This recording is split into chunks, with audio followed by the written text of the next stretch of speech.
dalka Sacuudigu dhawaan waxa uu Soomaaliya ku yeelan doonaa jasiirad cabirkeedu dhan yahay 600 mitir taasoo lagu qarash gareyn doono lacag dhan 8 bilyan marka arrintan ku sheegay waa hubaal inaad yaaban tahay oo aad leedahay muxuu Sacuudigu Soomaaliya ka soo doonay laakiin marka warbixintan daawato kadib ayaad xaqiiqada ogaan doontaa halkan waa sheeka production barta arrimaha bulshada iyo dhacdooyinka caalamka aniguna waa Abu Ashrlaaw dalka Sacuudiga ayaa qorsheynaya dhisidda doonidan aad arkayso aadka u quruxda badan doonidan oo magaceeda la yiraahdo Penjios ayaa waxa ay ku kici doontaa dhaqaale dhan 8 bilyan oo dollarka Mareykanka ah cabirka dhirkeeda ayaa noqon doona 2000 oo feet oo u dhiganta 609 mitir halka cabir jooggan ay u noqon doonto 1800 oo feet oo u dhiganta 548 mitir arinta la yaab kale waxa ay tahay in naqshada doonidan ay tahay naqshad ka duwan doomihii hore loo sameeyay jiray ama maraakiibtii hore loo sameeyay jiray sababtoo ah waxa loo ekeysiyay xayawaanka nooca loo yaqaan qubada markaad aragto baalasheeda qaabka ay u samaysan tahay madaxeeda iyo waxa soo dhani waxay u yihiin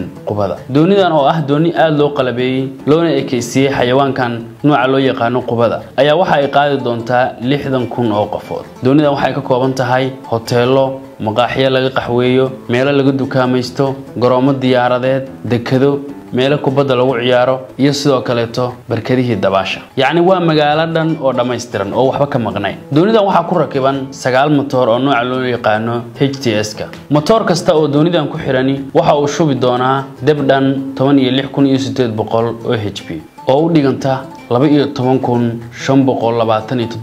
12527.758 kilowatt sidoo kale marka laga yimaado motoradaas dabka badan shubaya saqafka kore ee doonidan oo dhan cabir 30 mitir ah waxa ku rakiban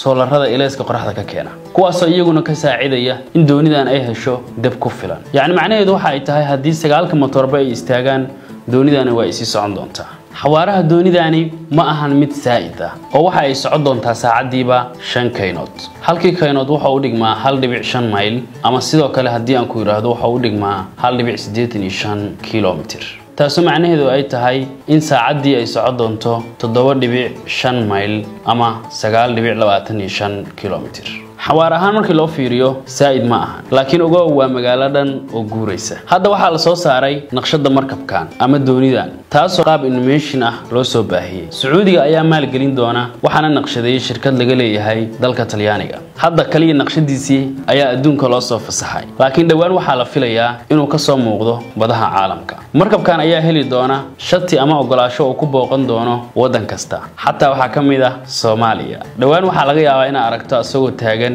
xeeb kamid ah xeebaha Soomaaliya halkaas oo ay dalxiisayaashu waqti ku qaadan doonaan hadda waxaan filayaa in ogaatay in Sacuudigu dhawaan oo Soomaaliya ku yeelan doono jasiirad lagu qarash gareeyay 8 bilyan haddii markabkan uu dunida ku soo biiro waxa uu noqon doonaa mucjisooyinka tiknoolajiyadu ay keentay waxa uu noqon doonaa markab ay xiiseynayaan dalxiisayaal aad u fara badan waana astaan kale oo ku sheegaysa in adduunku uu ku kala hormarayo dhaqaalaha iyo wax soo saarka dalka Sacuudigu waxa uu ku jiraa wadamada tartanka dhaqaale ku jira sanadihii u dambeeyana kobaca soo sameeyay badiba wadamada qaliijka waxa laga dareemayaa furfurnaansho ay dunida u sameeyaan walow mararka qaar ay moodeen inay ka tilaabsanayaan dhaqankii islaamiga oo ay ku dhaganaa jireen taasoo ay tahay haddana waxa ay dadaal ugu jiraan inay tartan la galaan wadamo ay kamid yihiin China iyo sidoo kale Mareykanka oo hogaaminaya dhaqaalaha caalamka haddaba daawade su'aashu waxa ay tahay doonidan adigu muku dalxiis lahayd oo maraaci lahayd